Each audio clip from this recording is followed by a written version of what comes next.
Hey there everybody, Don Evans here, and today we have the Ginault Ocean Rover, and you'll see the model number in the title and description, but this one's a little different. This is not the same Ocean Rover that we've reviewed here probably at least 3 or 4 times in video and in written review on watchreport.com. I'll leave a link in the description to one of them, so if you're not familiar with this. But I'm not going to get into all the specs and everything. It's still the same 40mm case. It's still the same dimensions.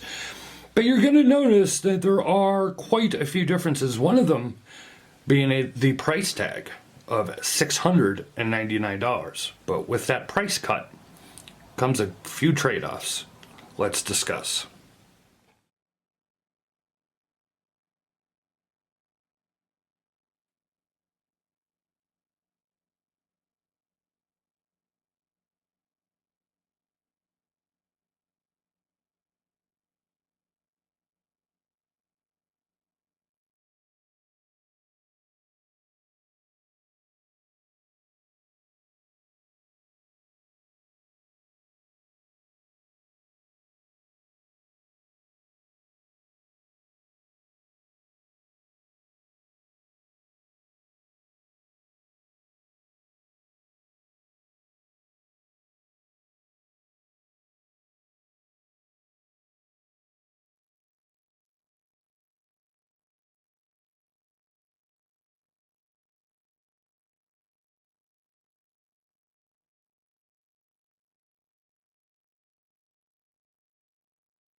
So you've already seen the macro shots and loom and wrist shot and everything. So it's going to wear like your, typical 40mm sub homage, but this one does come on this brown leather strap.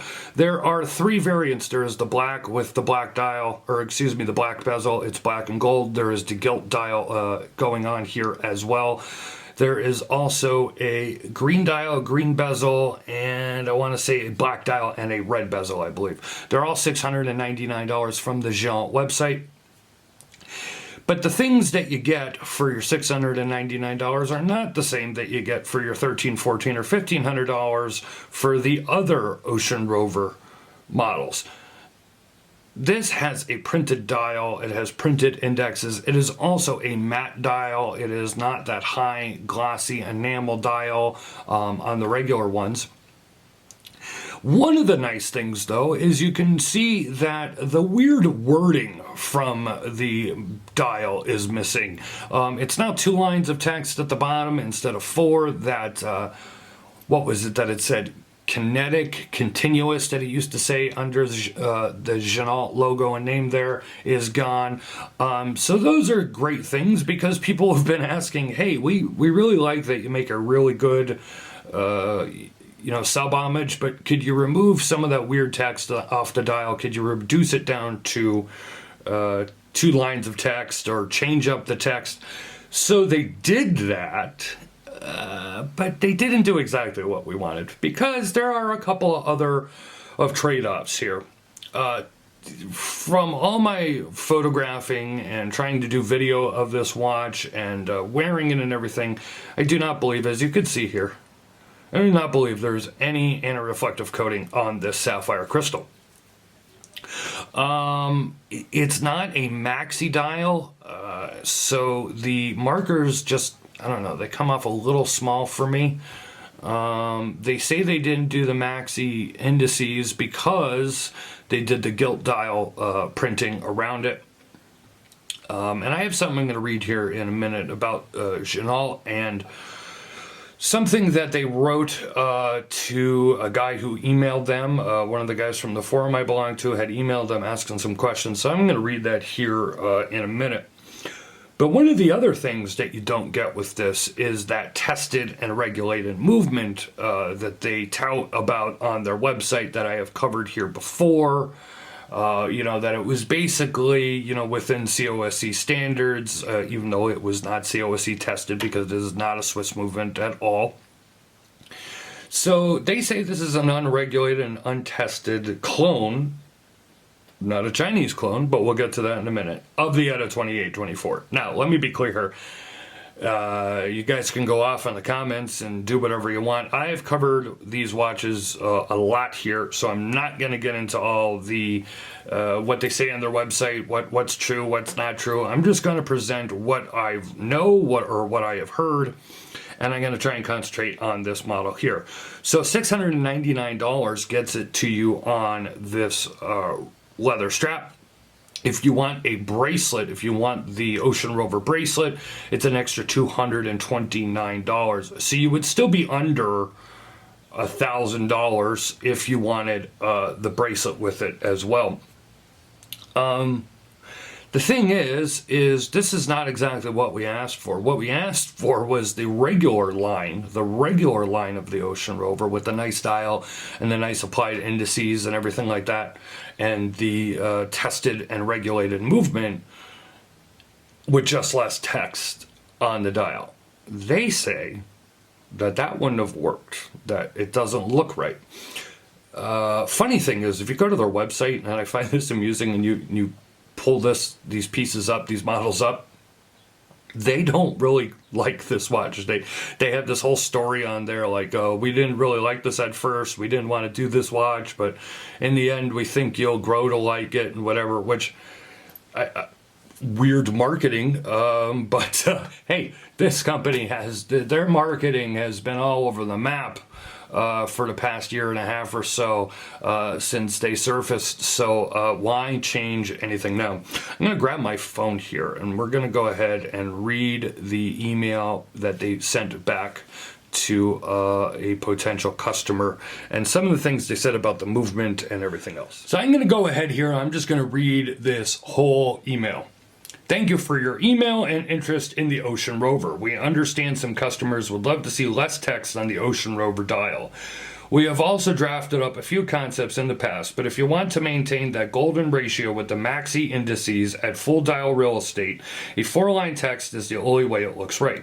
The reason why it looks fine on the 185066 print dial is that we shrank the dial's real estate visually with the Gilt outline.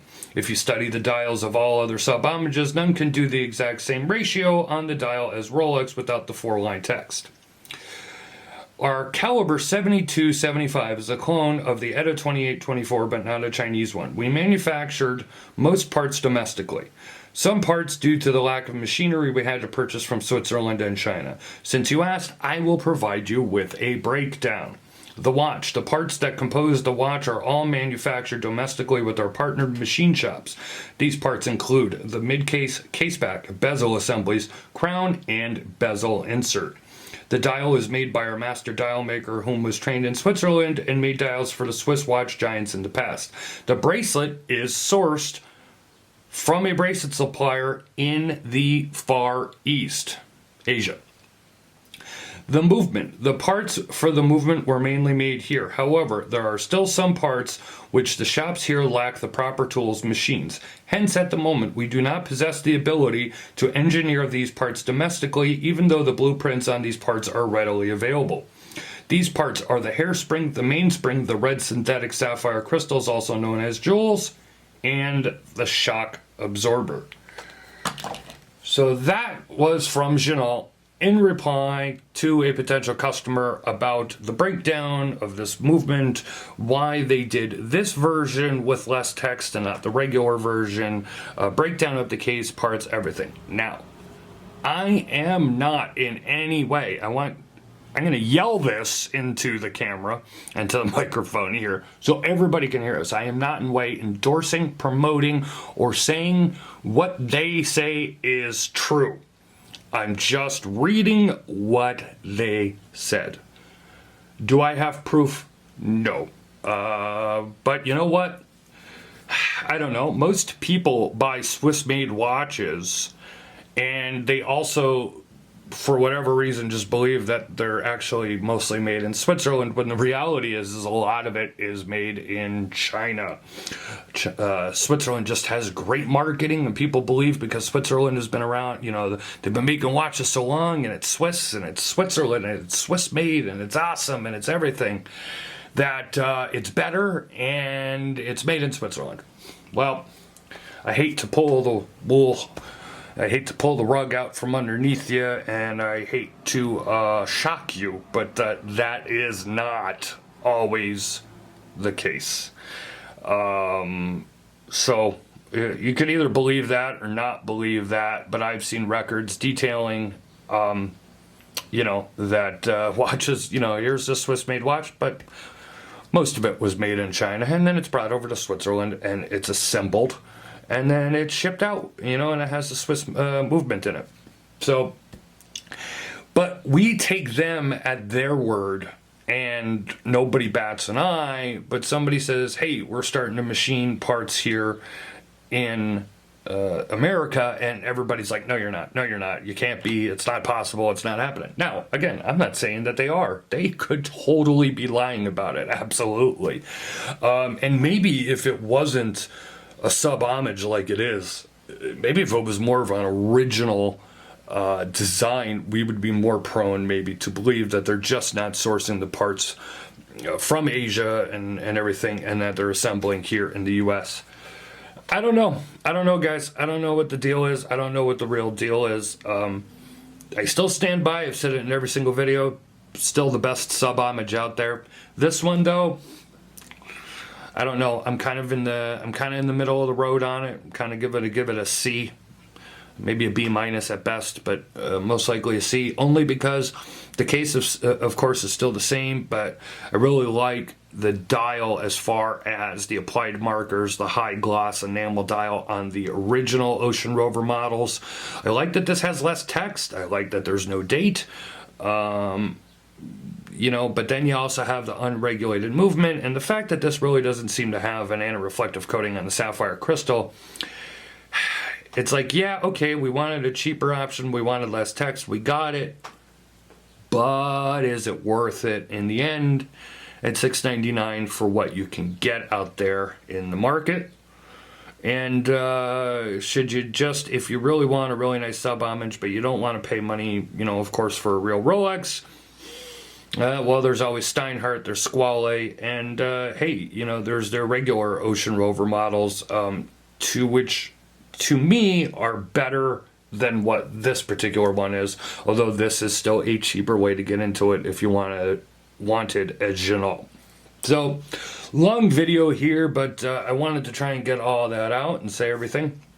So you already saw the macro, you saw the lume shot, you saw the wrist shot on my 7.5-inch wrist. I would like to ask you to please subscribe to our YouTube channel here. Hit that notification bell twice. You will never miss another video or upload. Share our videos. Tell everybody about our videos. Your friends, your mother, your brother, your sister, your uncle, your cousin, the guy across the street. Let them know about watchreport.com. I try and offer you my take, my opinion, and try and give you the best real look. I don't try and make it pretty here on video. This is what it's going to look like when you get it in person. So leave a like or a comment here on YouTube. Follow us on social media. We're on Facebook, Twitter, and Instagram. This has been Don Evans for watchreport.com. Thank you everybody for checking out the video. I'll see you guys soon.